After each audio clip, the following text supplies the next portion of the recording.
اعوذ باللہ من الشیطان الرجیم بسم اللہ الرحمن الرحیم۔ شروع اللہ کے نام سے جو بڑا مہربان نہایت رحم فرمانے والا ہے۔ السلام علیکم ورحمۃ اللہ وبرکاتہ۔ ناظرین، آج میں آپ سے حضرت خواجہ باقی باللہ رحمۃ اللہ علیہ کی کرامت بیان کرنے جا رہی ہوں۔ اللہ کے ولیوں کی کرامت سے ہمارے ایمان میں مزید اضافہ ہوتا ہے اور ہماری ان سے محبت دو گنا ہو جاتی ہے۔ ایک مرتبہ حضرت خواجہ باقی باللہ رحمۃ اللہ علیہ کی خانقاہ میں بہت سے مہمان آ گئے۔ ان کے پاس اس وقت کھانے کا کوئی سامان موجود نہ تھا، رقم اتنی بھی نہ تھی کہ بازار سے کھانا منگایا جا سکتا۔ آپ نے دل میں سوچا، اے میرے مولا، مہمان تو خالی نہیں جانے چاہیے۔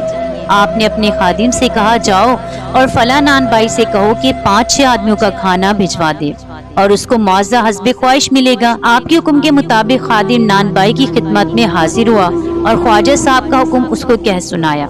نان بائی بولا، کھانے میں اس وقت نہاری پکا رکھی ہے اور روٹیاں بھی تیار ہیں، لیکن کھانا اس شرط پر ہی دوں گا کہ خواجہ صاحب نے جو وعدہ کیا ہے معاوضہ حسب منشا ملے گا اور وہ پورا کریں۔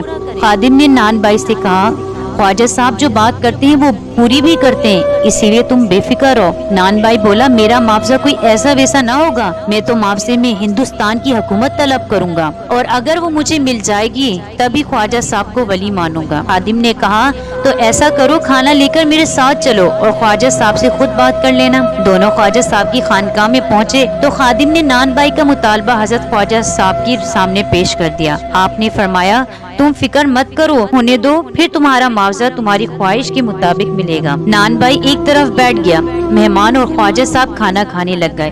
جب سب لوگ کھانا کھا کر بیٹھ گئے تو خواجہ صاحب نے نان بائی سے کہا، دیکھو تمہارا کھانا بہت لذیذ تھا، سب نے بہت خوش ہو کر کھایا ہے، اب تم واقعی اس بات کے حقدار ہو کہ تمہیں اس کا معاوضہ تمہارے حسب منشا دیا جائے، اس لیے تم خود بتاؤ کہ کیا معاوضہ چاہتے ہو۔ نان بائی بولا، میں تو ہندوستان کی حکومت کی خواہش کرنے والا تھا، مگر آپ کا مرتبہ دیکھ کر میں نے اپنا ارادہ بدل دیا۔ میں صرف یہ چاہتا ہوں کہ میں شکل و صورت، اعمال و کردار اور سیرت میں آپ جیسا ہو جاؤں۔ آپ نے نان بائی سے کہا، ایسا کیوں کر ممکن ہو سکتا ہے، اس لیے تم کچھ اور طلب کرو۔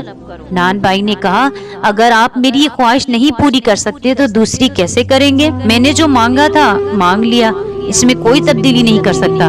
اگر آپ میری خواہش پوری کر سکتے ہیں تو ٹھیک ہے، ورنہ میں خالی ہاتھ ہی چلا جاتا ہوں۔ حضرت خواجہ باقی باللہ رحمۃ اللہ علیہ نے فرمایا، میں نے وعدہ کیا ہے لہٰذا اس کو ضرور پورا کروں گا، لیکن میں چاہتا ہوں تو اپنی خواہش بدل لیتا تو اچھا تھا۔ اس نے کہا، آپ میری خواہش ہی پوری کر فرما دیں، یہی میری حتمی خواہش ہے، آپ کو اسے پورا کرنے میں تامل کیوں ہے؟ آپ نے جواب دیا، مجھے کوئی تامل نہیں، مگر وہ خواہش تمہاری حیثیت سے بہت زیادہ ہے، کیونکہ جس برتن کی جتنی سمائی ہوتی ہے اگر اس میں چیز زیادہ ڈال دی جائے تو اس کے دو نتیجے برآمد ہوتے ہیں، یا تو برتن ٹوٹ جاتا ہے یا چیز چھلک پڑتی ہے۔ نان بائی بولا، حضرت آپ کی باتیں میری سمجھ سے بالا تر ہیں، لہٰذا آپ میرا مقصد پورا کیجیے۔ خواجہ صاحب نے کچھ دیر سکوت فرمایا اور اس کو اپنے ساتھ حجرے میں لے گئے۔ خادم اور مہمان دونوں نان بائی اور خواجہ صاحب کی گفتگو سن رہے تھے اور حیران تھے کہ جو خواہش اس نے کی وہ کیسے پوری ہوگی۔ چنانچہ وہ دونوں کے حجرے سے باہر نکلنے کا انتظار کرنے لگے۔